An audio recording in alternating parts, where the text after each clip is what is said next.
بلکہ 100% ملاؤں کی بات ہو رہی ہے۔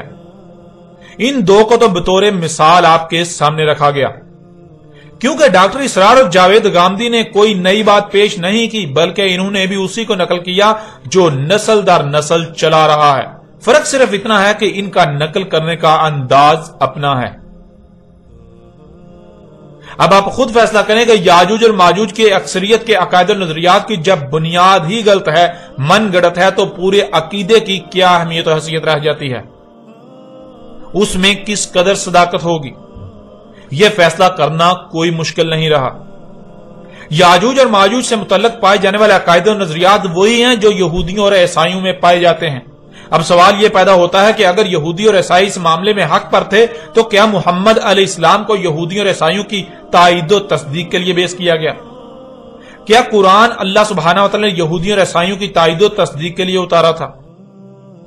آپ یہ بات جان چکے ہیں کہ یاجوج اور ماجوج سے متعلق یہ عقیدہ صرف خود کو مسلمان کہلوانے والوں کا ہی نہیں، بلکہ یہودیوں اور عیسائیوں کا بھی یہی عقیدہ ہے۔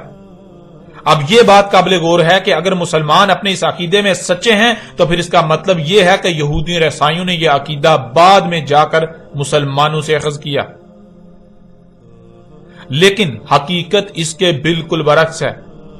حقیقت ہر کوئی جانتا ہے کہ حقیقت یہ نہیں ہے، بلکہ یہودی و عیسائی تو خود کو مسلمان کہلوانوں سے نہ صرف پہلے موجود تھے بلکہ ان میں اس وقت یہ عقیدہ پایا جاتا تھا، اور اگر آج مسلمانوں میں یہ عقیدہ پایا جاتا ہے تو مسلمانوں میں یہ عقیدہ یہودیوں اور عیسائیوں سے ہی منتقل ہوا، نہ کہ یہودیوں اور عیسائیوں میں مسلمانوں سے منتقل ہوا۔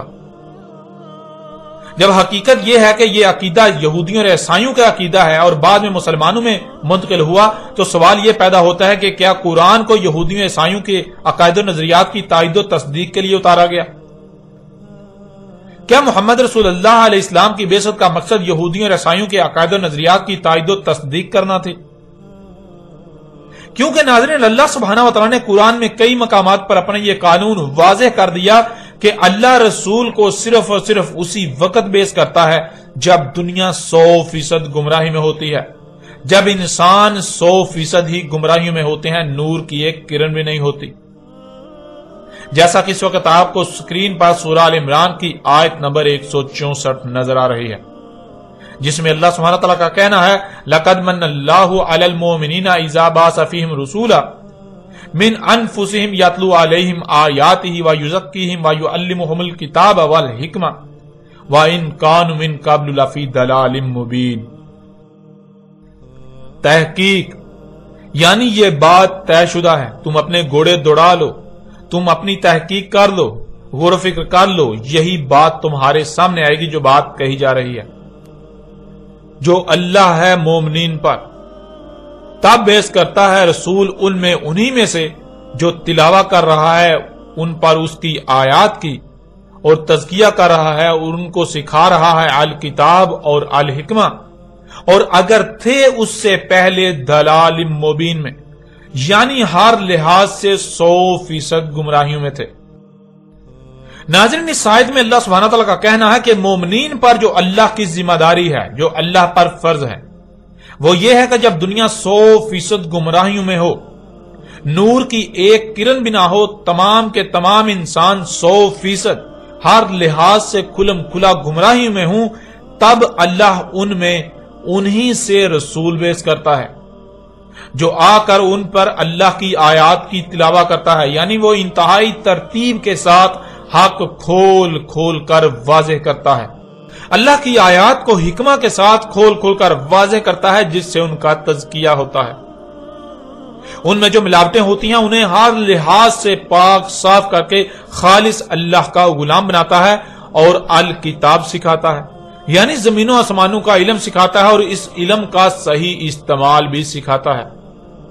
اس آیت میں اللہ سبحانہ وتعالی نے دو ٹوک الفاظ میں اپنا قانون واضح کر دیا کہ اللہ صرف اور صرف اسی وقت رسول بیعث کرتا ہے جب انسان 100% کھلم کھلا ہر لحاظ سے گمراہیوں میں ہوتے ہیں، نور کی ایک کرن بھی نہیں ہوتی۔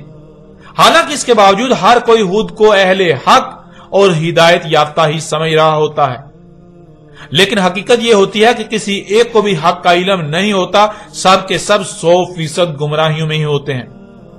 یعنی اگر دنیا میں نور کی ایک کرن بھی ہو، رائی برابر بھی ہدایت موجود ہو، تو اللہ رسول کو بیس نہیں کرتا۔ اور یہی بات اللہ سبحانہ وتعالی نے سورہ الجمعہ کی آیت نمبر 2 میں بھی کہی، جیسا کہ آیت آپ کو سکرین پر نظر آ رہی ہے۔ وَالَّذِي بَعَثَ فِي الْأُمِّيِّينَ رَسُولًا مِّنْهُمْ يَتْلُو عَلَيْهِمْ آيَاتِهِ وَيُزَكِّيهِمْ وَيُعَلِّمُهُمُ الْكِتَابَ وَالْحِكْمَةَ وَإِن كَانُوا مِن قَبْلُ لَفِي ضَلَالٍ مُّبِينٍ۔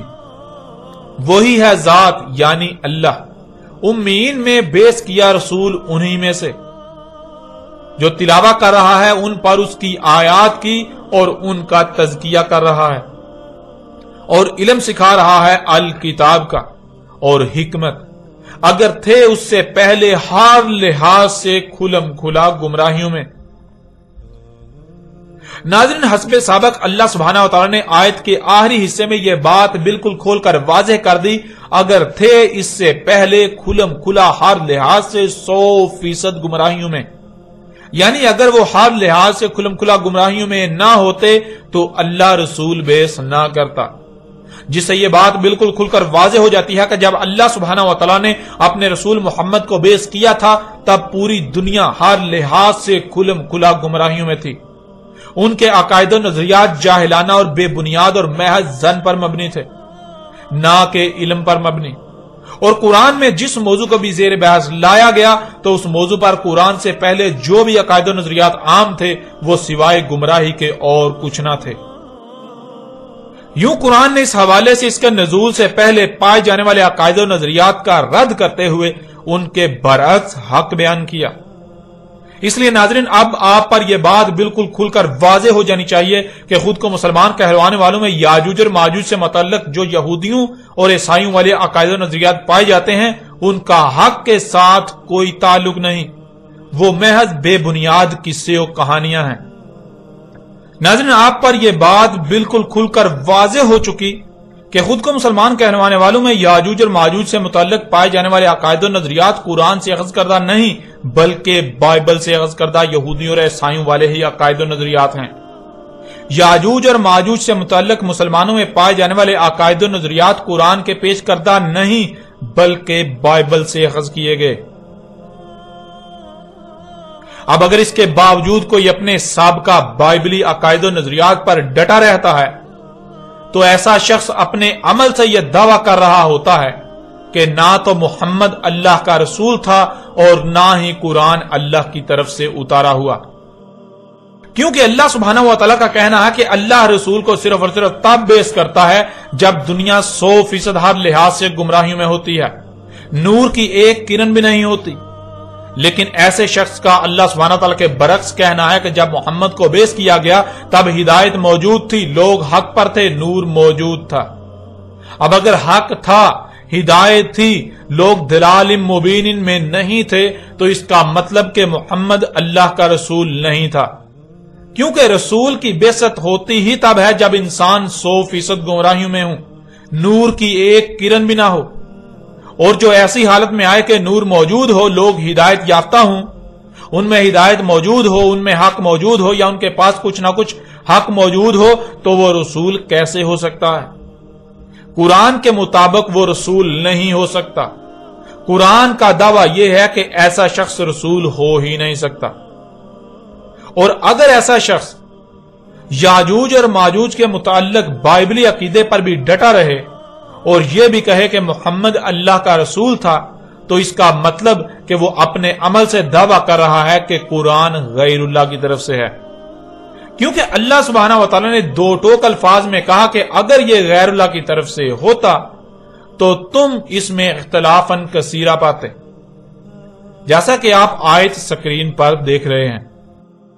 سورہ نساء کی آیت نمبر 82 میں اللہ سبحانہ وتعالی کا کہنا ہے افلا یتدبرون القرآن ولو کان من عند غیر اللہ لوجدوا فیہ اختلافا کثیرا، کیا پس نہیں تدبر کر رہے القرآن، یعنی جو بھی ان پر قرأ کیا جا رہا ہے، جو بھی علم ان کے اوپر بالکل واضح کیا جا رہا ہے، اور اگر تھا کسی اور سے اللہ کے علاوہ کہ تم پاتے اس میں کثیر اختلاف، یعنی ایک مقام پر کچھ کہا جا رہا ہے اور دوسرے مقام پر کچھ اور کہا جا رہا ہے۔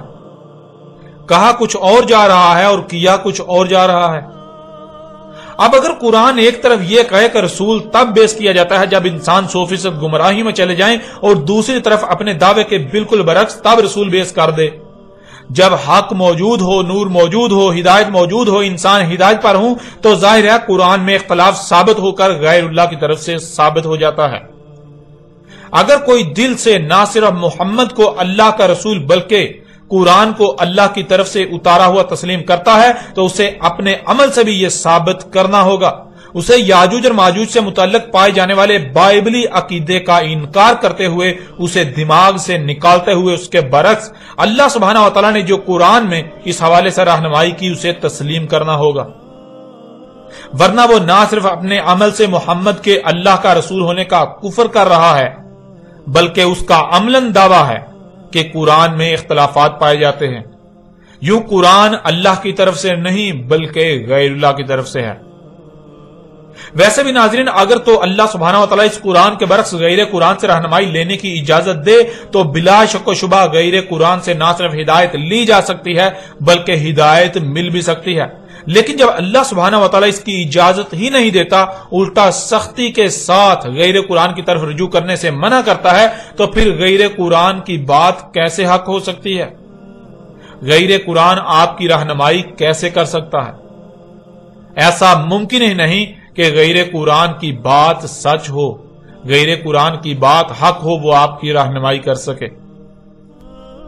ناظرین، اب تک آپ پر یہ واضح ہو چکا کہ خود کو مسلمان کہلوانے والوں میں یاجوج اور ماجوج سے متعلق پائے جانے والے عقائد و نظریات قرآن کے برعکس بائبل سے اخذ کردہ یہودیوں اور عیسائیوں والے ہی عقائد و نظریات ہیں، اور اگر بائبل سے اخذ کردہ یہودیوں اور عیسائیوں والے عقائد و نظریات حق اور سچ ہوتے تو محمد علیہ السلام کو بیس نہ کیا جاتا، کیونکہ اللہ صرف اور صرف تب ہی رسول بیس کرتا ہے جب انسان 100% ہر لحاظ سے گمراہی میں چلے جاتے ہیں۔ اس لیے جب محمد علیہ السلام کو بیس کیا گیا تو محمد علیہ السلام کی بعثت کا مقصد یہودیوں اور عیسائیوں کے عقائد و نظریات کی تائید و تصدیق کرنا نہیں تھا، بلکہ اس کے بالکل برعکس ان کے تمام تر عقائد و نظریات کا رد کرتے ہوئے حق کو کھول کھول کر واضح کرنا تھا۔